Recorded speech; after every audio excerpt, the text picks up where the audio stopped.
But we're bringing these teachings to a general public. We're trying to perhaps share this knowledge with a wider audience. And you also already been doing this for years and years and years and have transformed so many people's lives through this wonderful knowledge. So Swamiji, you've traveled all the way from USA, from Pennsylvania, I believe. Is that right? Right. That's correct. So can you tell us a little bit about your journey? How did you start getting interested and get into this world of spiritual teaching? Well, I was fortunate enough to listen to another great Swami, whose name was Swami Chinmayananda. And I listened to him in India and then in the United States. Was inspired by his teaching. And that created in me a desire to study the scriptures in depth. And again, fortunately, an opportunity came up right away that in Bombay, a intensive residential teaching program was offered. And so I wound up my commitments in the United States. Went to India, went to Bombay. And at the feet of my teacher, Swami Dayananda Saraswati, I studied the scriptures as taught by him under his guidance. And that provided the foundation for me to continue my learning as well as sharing the teaching with others. And so that's how the journey has been going on. Wow, that's really beautiful. That's really great. I find it fascinating, the fact that you literally thought this is something for you. You wound up everything in the USA. You traveled. It felt like there was a pulling, that you were meant to be in this particular journey. Is that right? Looking back, I guess we can say that it was all sort of programmed, and things were handed over to me in a silver platter, one after the other. Yeah. They say when you go on a flow, that's the direction you're supposed to be moving into in life. Is that true? I can say that about myself for sure. Yes. That's wonderful. Swamiji, what does it actually mean to live a spiritual life? What is the whole essence of living a spiritual life mean? Well, there are two principles in our life: spirit and matter. So we are a union of these two, spirit and matter. And so there is a material pulling in me as well as a spiritual pulling in me. The material pulling or material forces generally draw me outward to the material world, to the material pleasures and accomplishments. And matter being what it is perishable.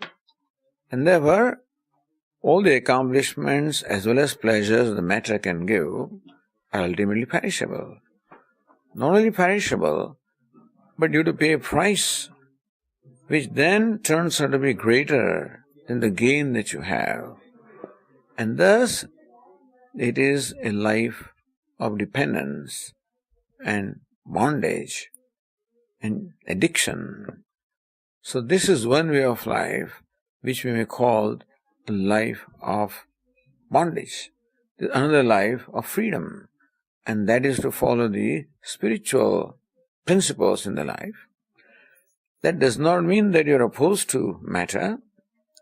It is that you relate to matter in a healthier way, that matter is not meant for you to exploit or to extract pleasure out of it.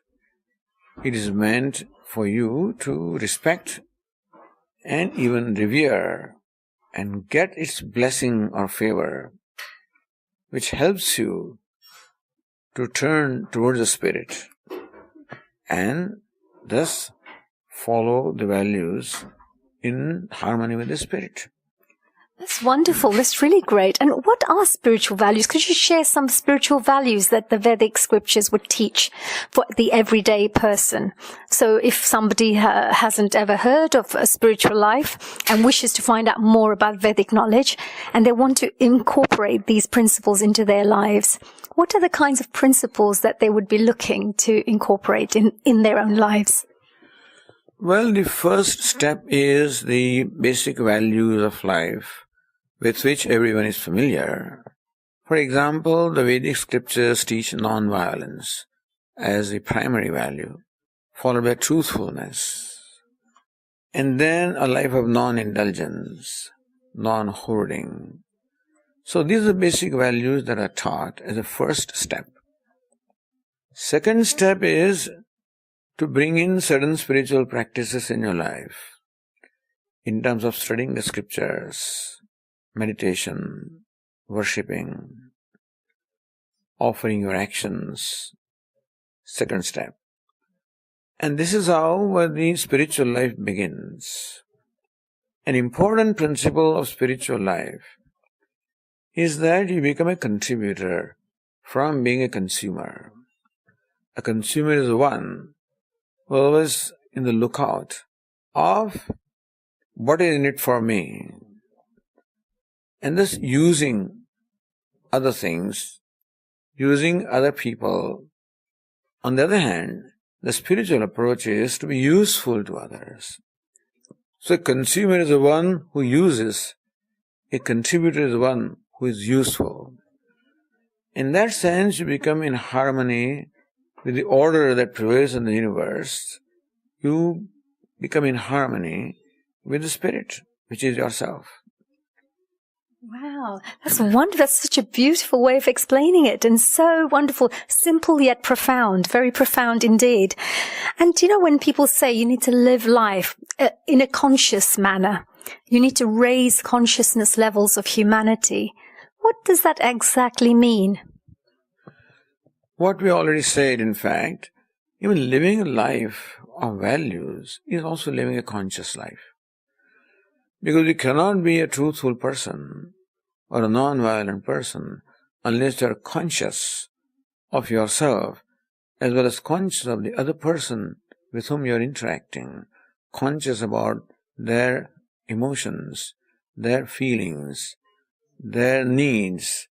Unless you are conscious about them, you cannot possibly be a non-violent, a truthful person. And to understand others, you must understand yourself. Thus, you must be conscious of yourself as well as conscious of others. Then only you can follow a life of values. That's really true. And, you just mentioned about understanding the self.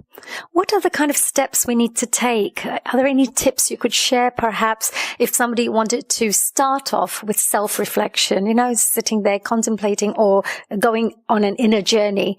What is it that they would have to go through for somebody who's never started a journey or a self-discovery journey? As I say, there are steps. First step is the need to purify the mind. Meaning that make the mind free from impulses of lust, anger, greed, to the extent that we can. So these are the impulses that draw the mind away from the self. In order for the mind to be directed towards the self, the first step is to make the mind free from these impulses. And for that we said, living the life of these values. Because to follow a value requires overcoming or subduing the impulse. Otherwise you cannot follow a value of honesty or truthfulness or fairness. So that is the first step. In order for one to contemplate upon the self, the mind should be directed towards the self. And for that, the mind should be made free from impulses that drive the mind away from the self. So these impulses such as anger or greed, so these are the impulses that drive the mind away from the self. What exactly is the self? Self is you. Because, when you go and you read various books, there are many, many books on different things, and people take you down different paths. And they talk about that, a human being is a multi-dimensional being. What that means is, of course, there's you, there is the soul, there is many layers of you. Is that true, or is it the soul that just lives in a body that is used as a vehicle to evolve in this world? We can look upon our personality as made up of different aspects, different layers. For example, I am a physical person because I have a physical body. I'm an active person because I perform activities. I'm an emotional person because of emotions and feelings. I'm an intellectual person because I want to know and learn. And I'm a spiritual person because I want to be happy. And so, all these different aspects are there about myself. And an important part is to bring all these aspects in harmony. That the emotions follow the intellect, and the actions follow the emotions, and the body follows the actions. So we are going from gross to the subtle. You can say the grossest is the gross physical person. Subtler is an active person. Subtler is an emotional person. Subtler is an intellectual person. And subtlest is a spiritual person. So we want to bring harmony in all these aspects of the personality. Then only you can look at yourself.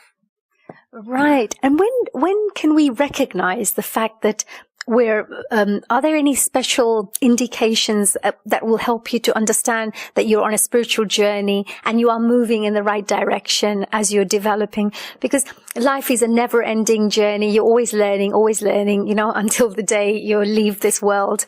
But how can you have any signposts to tell you that, yes, you're kind of moving forward? Is there any kind of signposts that we could recognize that, yes, you're on the right path? If you have the benefit of some teaching in your life, whatever tradition you belong to, all the traditions teach the basic values. And if we put our faith in that tradition, I don't mean blind faith, but faith in terms of the basic moral values. Even that itself is a good beginning.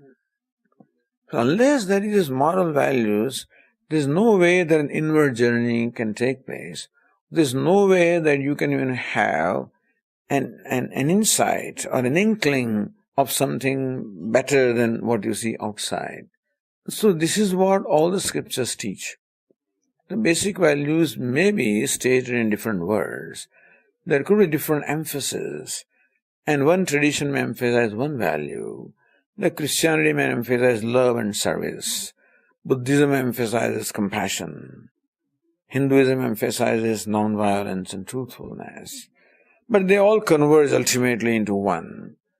And so a willingness to be able to bring this into your life and live a life in keeping with the direction or the guidance that is provided by the tradition without getting into deep or complicated philosophy. There is a philosophy aspect and there is an aspect of living the life. To begin with that aspect, for living life, there is no problem. Sometimes when you go into the philosophy about God, etc., there could be problems. There is no problem in being an honest person or being a compassionate person. And these are the values that we have to imbibe in our life before you can do anything. Absolutely. So just work on the, basic virtues really, right, to purify ourselves and purify our minds. And sometimes we've heard, especially in the Vedic scriptures or Hindu traditions, we talk about being a witness to our life, perhaps being an observer to our life. What does that exactly mean? In my opinion, instead of just being an observer or witness, you become an analyzer of the life. You don't just observe, but seek to understand. Become an understander. That's not a word, but anyway, not just an observer, but an understander of life. Understand life. Well, observing means what? Just being an uninvolved witness? That doesn't do much, in my opinion. But we have to learn from our experiences of what we have gone through in the past, what we can learn from the past, and how that learning can be imbibed in the present to then build up our future. So I think an attitude of learning, and for that you may seek the guidance of the teachers, you may seek the guidance of the scriptures to the extent that you have trust in those things. But we need some guidance, for sure, in whichever you trust. So just being observer or a witness is not very fruitful to begin with. A time comes when being an observer or an uninvolved witness means that you are a non-judgmental person. That means that you do not judge yourself based on what is happening in your life. So, you can say being an observer or a witness means being a non-judgmental person. That I do not judge myself based on what has happened. That I can be objective. So rather than being a witness, I should be objective. So you're objective meaning that you do non-judgmental. So become non-judgmental. Does that mean more detached, a bit detached, or just non-judgmental? It's a good word, but not a well understood word. That's why I said objective. Okay, yeah, I understand. So just making sure that you're still thinking about why certain things have happened. You're not getting yourself involved in it completely, but you're still thinking about why, what, and learning from it. Not involved means don't judge yourself. Do other things. Even if you're involved, don't judge yourself. If something happens out there, suppose you made an effort which did not succeed, then normally what we do is I judge myself, I'm a failure. Now that is not objective. That an effort was made, effort succeeded. Effort was made, effort failed. I am neither successful nor failure. Now that would be called an objective way of looking at things. Not just a witness who doesn't learn anything. An objective person learns and grows. That's absolutely wonderful. That's a really good thing. That's something we can all learn from. It's very, very powerful. And there's a difference between religion, spirituality, and Vedantic knowledge. Is that true?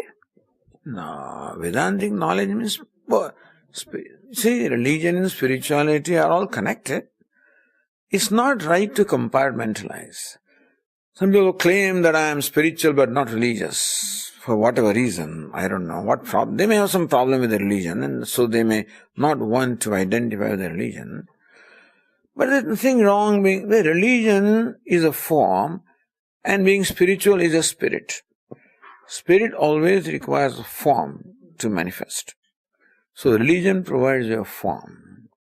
You may have some difficulty with the form on account of the way the form has been parceled to you. And so you may have some problems with the form, and you may turn away from that and say, I'm not a religious person, and I'm a spiritual person. So when you say you are not religious, what does it mean? Does it mean that you don't believe in God? Does it mean there is no God in your life? Is that what you mean by being not religious? But a spiritual person, very much, spirit means God. So a spiritual person is one who is